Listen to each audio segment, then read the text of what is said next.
Hello and welcome or welcome back to Read Becca for my weekly chatty catch-up on everything that I've read, everything I'm currently reading, and everything I'm looking forward to reading. And we're a little discombobulated this week because it is incredibly hot. I'm gross. I didn't let my hair down because it's like poofed out. Because it is 90 degrees here. I'm not kidding. 90 degrees Fahrenheit, obviously. Yesterday it was right below 90. Today it's right at 90, and tomorrow it's supposed to be right below 90. So we skipped over spring and went straight to summer. As well, Dumbo has decided to steal my filming seat, so I'm in a different location just by a couple of feet over. So it's fine. She gets priority on seating. So anyway, onward to the books. I had some great reading this weekend. Actually, I should say this was the most challenging week so far this year. It's been a hard year for reading, and I pretty much stopped reading for most of this week. So I finished one book I had nearly finished last week, and I did read a couple of short things. As a result of the past 3 days, we have finally got the silver lining around the cloud, I think, visible, where there is hope in sight. I have been reading again, and I'm feeling actually very, very good. Still tired, but feeling really good. And the renovation project end is also in sight. So, oh, fingers crossed that things are starting to look up. But anyway, books. Very good book. Number 1 is Frogkisser by Garth Nix. I loved this. This was so good. So I guess let's start with basic premise. So I had recently read Garth Nix' Abhorse and I think the Old Kingdom series is very high fantasy. This is also high fantasy, but it's completely different in tone. And it's much more like nod and wink at the reader, I think. So if you like Terry Pratchett, T. Kingfisher, you will almost certainly like this. This reminds me a lot of T. Kingfisher's middle grade. In fact, I would say this was very similar to a combination of Castle Hangnail and Nettle and Bone, but not quite as dark.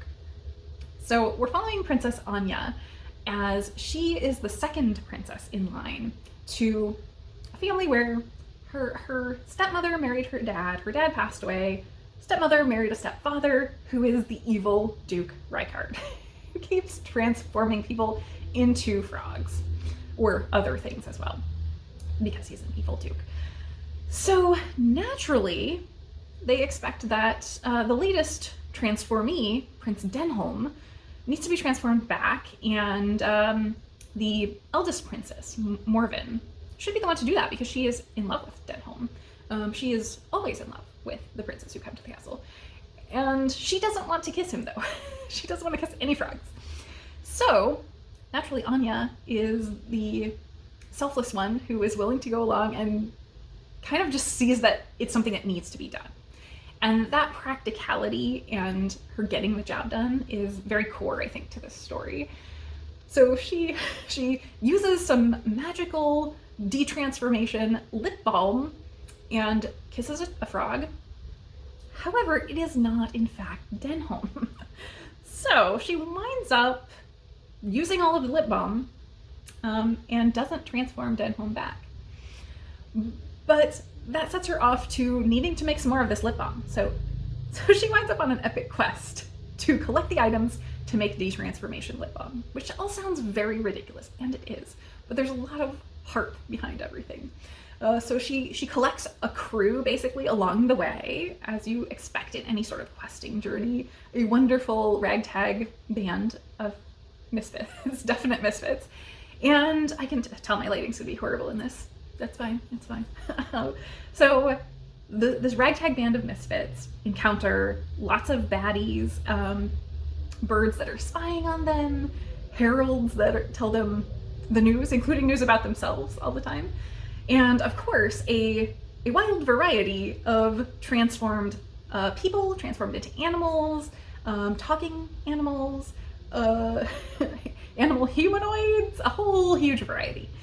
And I just love the way that Nix kind of not personifies but characterizes animals as beings. He does so well. And that was one of the standouts to me going into this. It has author acknowledgments right up front, and He spends a line on acknowledging his family and a paragraph acknowledging his dogs. So you can tell Nix is the right sort of person.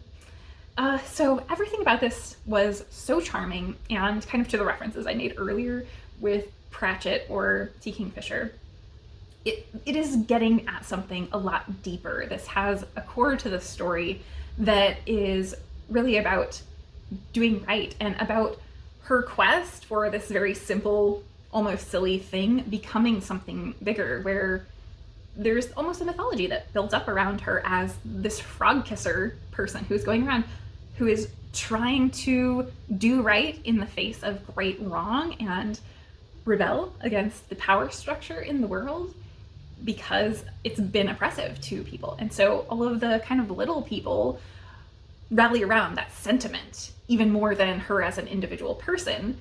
And so she does become something bigger than herself. And I love that. I love the way the story sort of played out. I loved all of the funny nods, and there are so many things in here for a reader who is an adult to pick up on that a kid never would. And I just love when there's layers like that to children's literature, because this is middle grade. So I had picked this up for middle grade March, and it has just taken me forever to read because the audio was not available to me. So I loved this. This was so good. And Garth Nix, so this book particularly has just a list of his middle grade at the beginning, not any of his other work. And there is a ton of it. So he is ridiculously prolific as an author, and I just need to read more of his work. So definitely one I loved. So then, not one, but two books for peopleapril, and very, very much in conversation with each other. So I read Happening, or Lavie by Annie Ernaux in French, and translated by, you would think they would have the translator right on the front, and they don't, Tanya Leslie, and A Woman's Battles and Transformations by Édouard Louis, and translated by Tash Aw. So one of these was good and one of them was bad. The Happening was good, and A Woman's Battles and Transformations was terrible. I really didn't like it. So let's start with Happening. Happening by Annie Ernaux. This I was put onto by many people on BookTube within the past year. Have been obsessed with Ernaux recently. Big name in the literary world, certainly. I think probably the people that I got the push from to take note that I might be interested in were Ben Reads Good, who had Annuary this year, specifically because of wanting to read Annie Ernaux, and I think Bob the Booker did Ernaux-November. I love a pun, so the puns got me, really. And this was so fantastic. You can see I tabbed it up. It's under 100 pages, and it was so good. Or I should say I tabbed all the good things. This one I tabbed, but not for good things. So I love this. This is the journey of Anne as a young woman in university. She's bright. She has her whole life ahead of her, and she gets pregnant. And at that time, so this is in the 1960s, I think 1964, it's illegal in France for her to get an abortion. But for her, in her mind, there is no option for her to carry this pregnancy to term. It's not a possibility. And there is so little that she can do as well. So I loved the way that this hit me so hard throughout, I have to say, even though it does not go into emotions very often. It doesn't appeal to dramatics. It's very stoic, and she's intentionally detached a bit from it, looking back, because she was writing this 40 years later. And that sense comes through so strongly, that the whole thing that she's experiencing here is detaching her from her body. She feels very separated from it, and that comes through incredibly well. But one of the things that hit me so hard with this is initially, so basically as soon as she finds out that she is pregnant, she kind of, puts out feelers to like have dinner with people who might have a lead on someone to talk to. People she's heard rumors at her school might have had an abortion in the past. So she tries to socially engage with people that might be able to help her get an illegal abortion. And those things and in dead ends initially. This is the very first little bit. And at that point, there is nowhere else for her to turn. She doesn't go into dramatics, as I said. She doesn't become hysterical about it.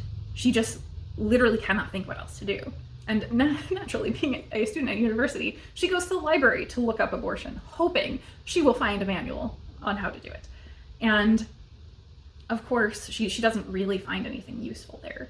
But it's this like stone in the pit of your stomach moment reading through that little section of her experiencing those things and reaching the end in the library, and there is no next step.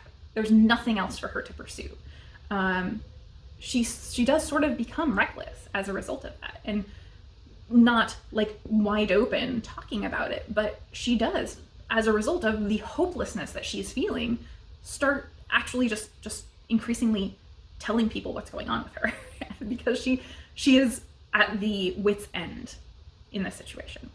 The way that she continues moving forward, or struggles to continue moving forward through this situation, and the difficulties that she goes through in this process because society has made a decision for her about what she can do with her life and her body is so harrowing to read. So this was full of so many moments that just gutted me, truly, truly. She reflects on how she wants to present this. Midway through this book, she says, "When I write, I must guard against lyrical outbursts, such as anger or pain. I would not want crying and shouting to feature in this text because they barely featured in my life at the time.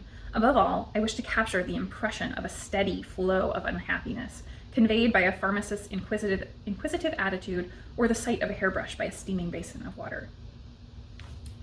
So through every quiet moment, she was just feeling a litany of unhappiness as a result of all this that she's going through, when ultimately all of this was largely religious oppression in her case. It was something where the procedure was available, but they weren't allowed legally because it was religiously frowned upon.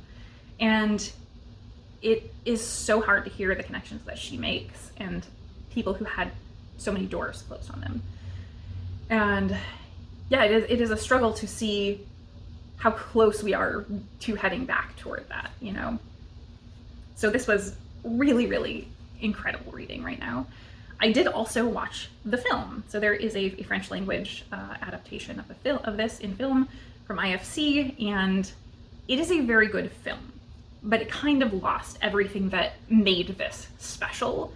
It is what you expect much more. It is telling the story that, so this is only 100 pages, and the movie is an hour and I think 30 or 40 minutes, and it feels like it's all padded with them trying to get across how much she is this young girl who is a completely normal young woman who has a bright future and studies and works hard and really wants to go into literature and is just out, you know, having fun most of the time and not reckless. Just how normal she is what they're trying to get across. And I feel like Ernaux was brilliant in not bothering with any of that. She does, as backdrop, very much give us those aspects, but she doesn't focus on like her bright future, or, you know, she doesn't focus on that she was just being a young person. She is trying to get across that it doesn't really matter. It doesn't really matter what her circumstances were, that this was her situation, and this was the struggle that she was put through due to entirely social constraints. Her life was devalued and constrained in ways that were completely unnecessary. And so I have rambled on way too much about this, but I really, really enjoyed it.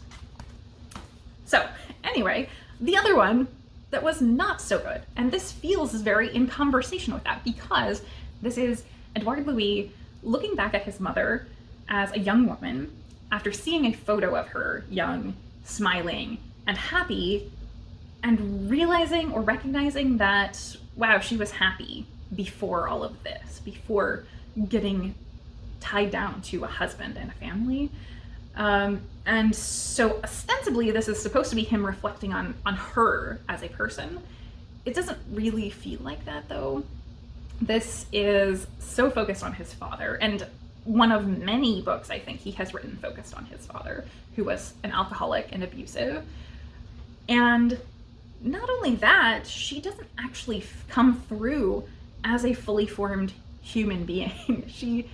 His perception of her is so passive and not a part of her own life. It feels very much to me like non-sexual objectification of a woman is what this book is. And there are moments of brilliance in there, but you have to really dig through some incredibly obtuse writing to get at it. Like one of my negative tabs here. Let me read this to you. I cried when I saw this image because I was, despite myself, or perhaps, rather, along with her, and sometimes against her, one of the agents of this destruction. Like, it's so difficult to read. It's just intentionally challenging. And I feel like a lot of this was written like that, where, yeah, just very obtuse. But he doesn't ever seem to recognize that it was just a picture he's looking at. Maybe his mother was always unhappy. He doesn't seem to have actually talked to her about it at any point, because these are his reflections of his perceptions of her, and not his having consulted her or talked about what she was feeling at these times. Like, I wanted to reach through the pages and go, why didn't you just have a conversation with her about what she was feeling? But yeah, he acts like she was very passive, moving through this life that affected her negatively rather than as a participant in that life. And he never interrogates the realities of social pressures on her or things beyond her husband and children, or even to the previous book. He doesn't ever consider what the reality would have been had she had an abortion.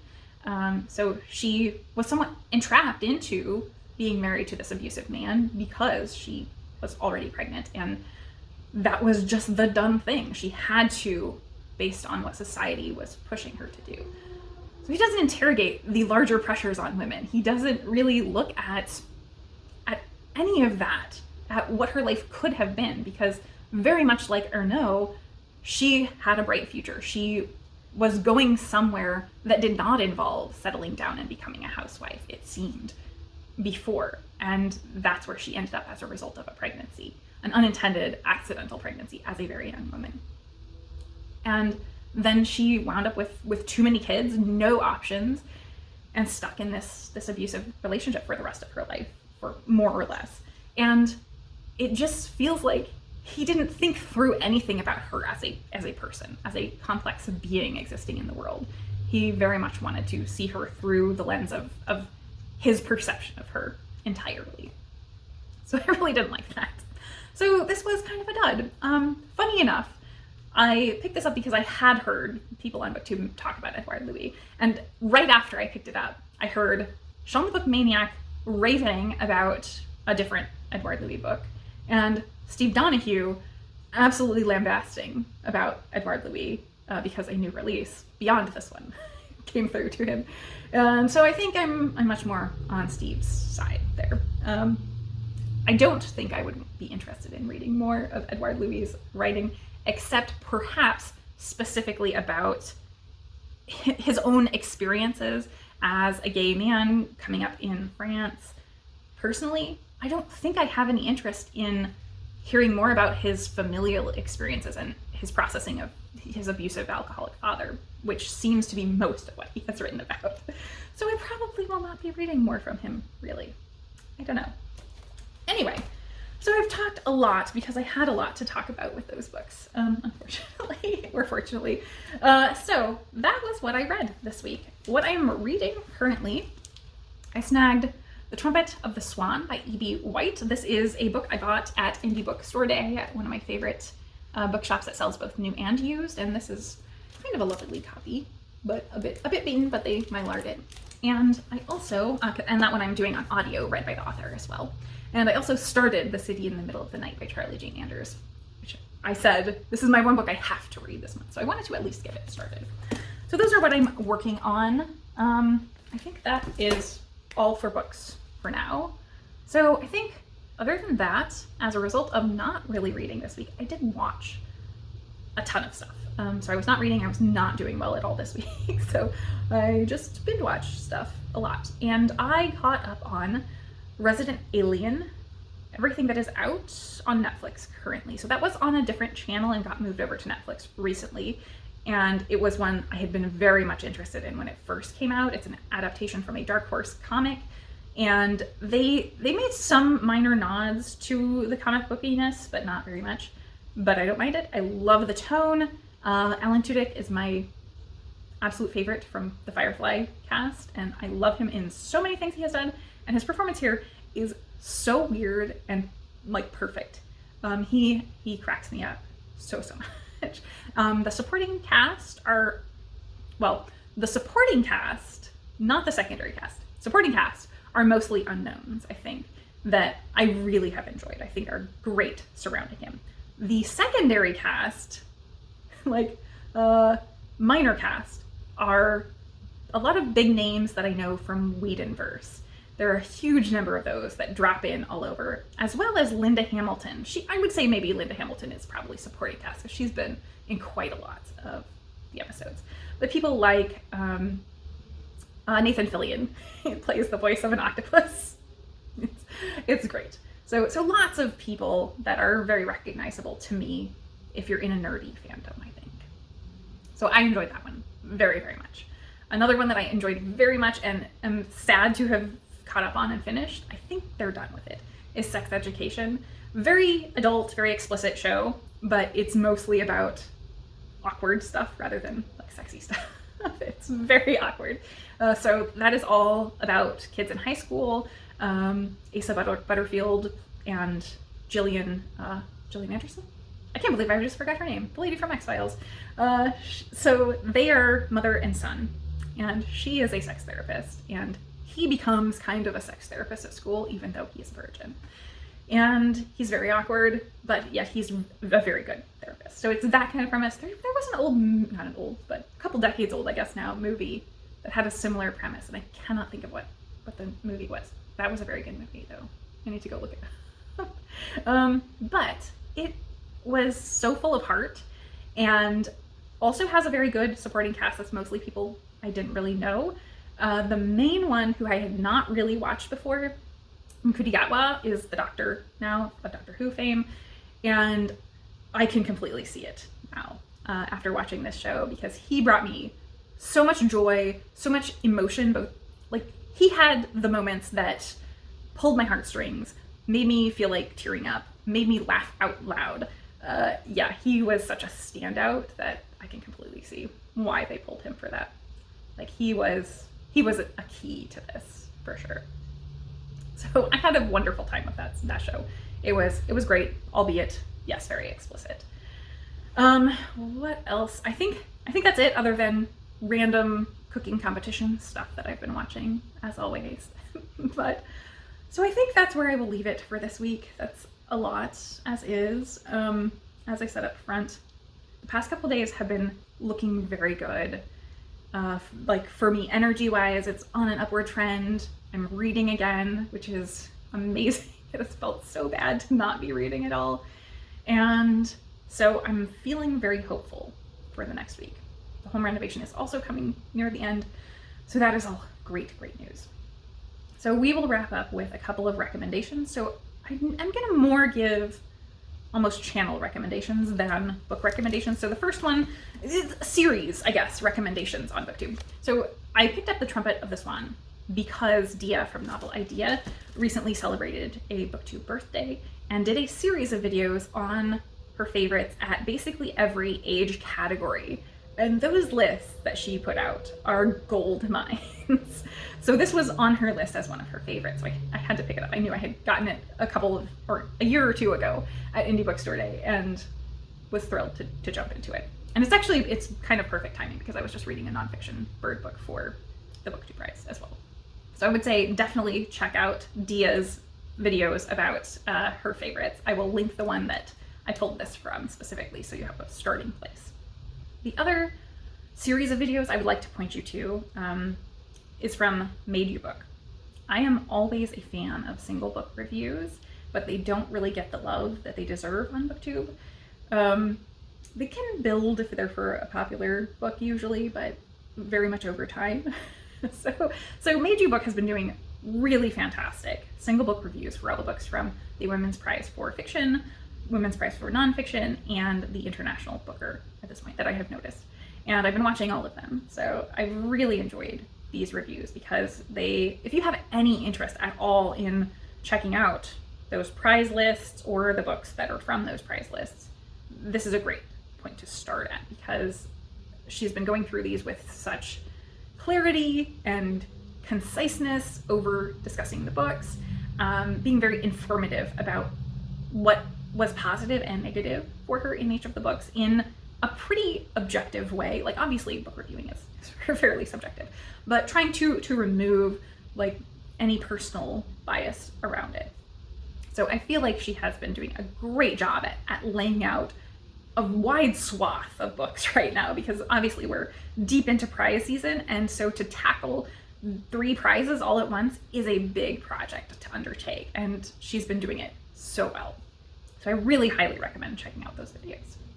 So I think that is all for me for this week, and I am very, very hopeful for my next week to be continuing to look up, and hopefully my reading will be fully back on track when next we speak. So that is it for me today. Thank you all so very much for watching.